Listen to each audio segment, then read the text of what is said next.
Assalamualaikum warahmatullahi wabarakatuh. Apa kabar semuanya? Semoga kita semua selalu dalam keadaan sehat walafiat. Amin ya robbal alamin. Selamat datang kembali di media belajar bersama saya Aryansyah SPD. Baik, pada video kali ini kita akan belajar sejarah. Ya, materinya yaitu tentang ruang lingkup sejarah. Ya, jadi untuk kalian siswa-siswi SMA sederajat, khususnya kelas 10, ini adalah materi sejarah peminatan kelas 10 bab 1. Ya, langsung saja kita bahas materi tentang ruang lingkup sejarah ya.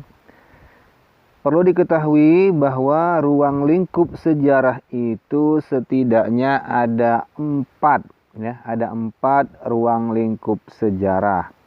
Yang pertama yaitu sejarah sebagai peristiwa. Kemudian yang kedua sejarah sebagai kisah. Yang ketiga sejarah sebagai ilmu, dan yang keempat sejarah sebagai seni. Ya, dari masing-masing ruang lingkup ini kita akan coba lihat satu persatu.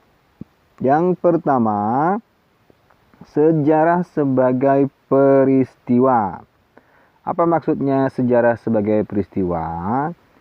Sejarah sebagai peristiwa karena peristiwa atau kejadian sejarah itu benar-benar ada dan terjadi pada masa lampau dan tidak terulang kembali.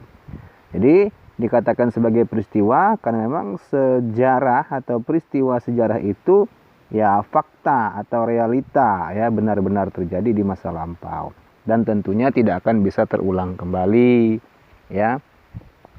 Nah, contoh sejarah sebagai peristiwa seperti peristiwa proklamasi 17 Agustus 1945 ya.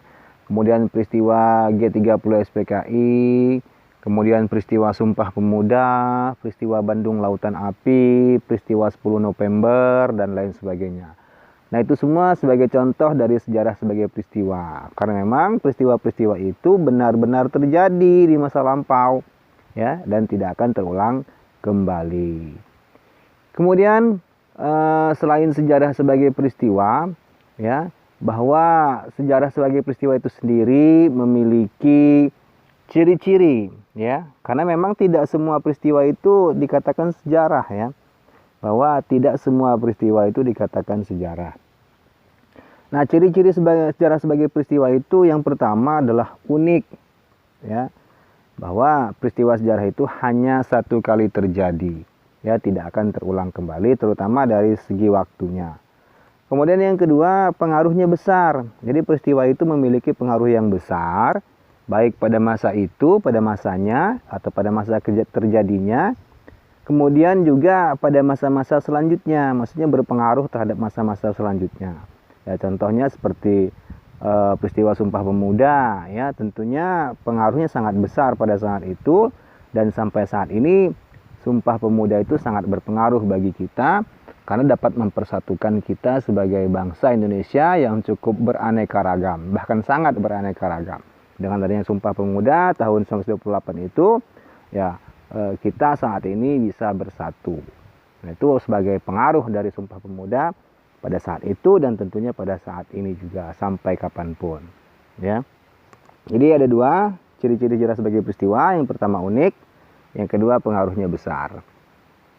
Kemudian ya sejarah sebagai kisah. Ya. Sejarah dipandang sebagai kisah dari peristiwa-peristiwa masa lampau.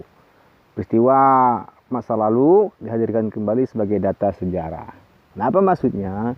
Bahwa yang dimaksud dengan sejarah sebagai kisah itu adalah mengkisahkan kembali, menghadirkan kembali ya peristiwa-peristiwa masa lampau dalam bentuk kisah.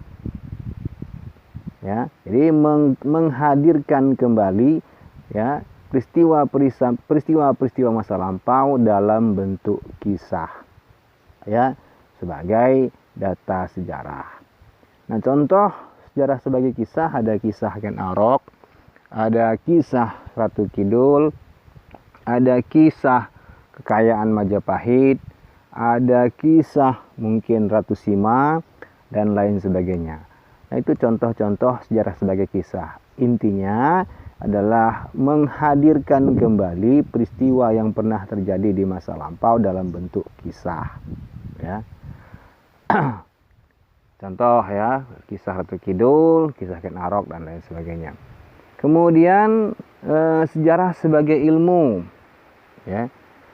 Ya, tentunya selain sebagai peristiwa, sebagai kisah, ya sejarah itu sebagai ilmu, ya. Ya, tentunya kita pelajari.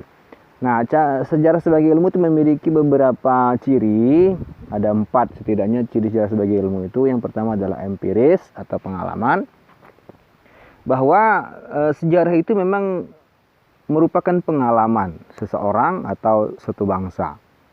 Pengalaman artinya pernah dialami atau pernah dirasakan sebelumnya.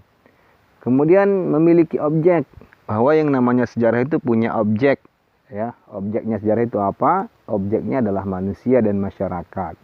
Ya, yang namanya sejarah itu ada kaitannya, ada hubungannya dengan manusia dan masyarakat.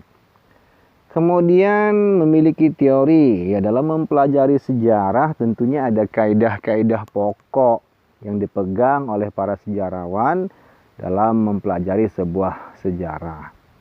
Kemudian memiliki metode atau patokan teoritis dan metodologis, terutama dalam hal penulisan sejarah, penelitian sejarah dan lain sebagainya, harus memiliki patokan teoritis dan metodologis.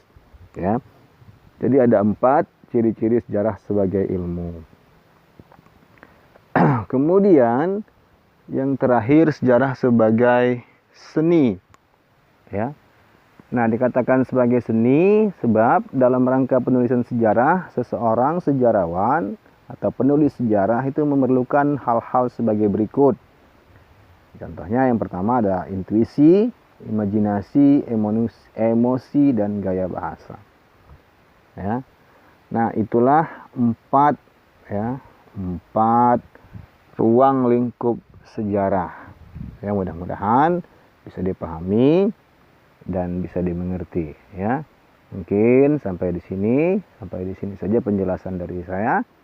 Wassalamualaikum warahmatullahi wabarakatuh.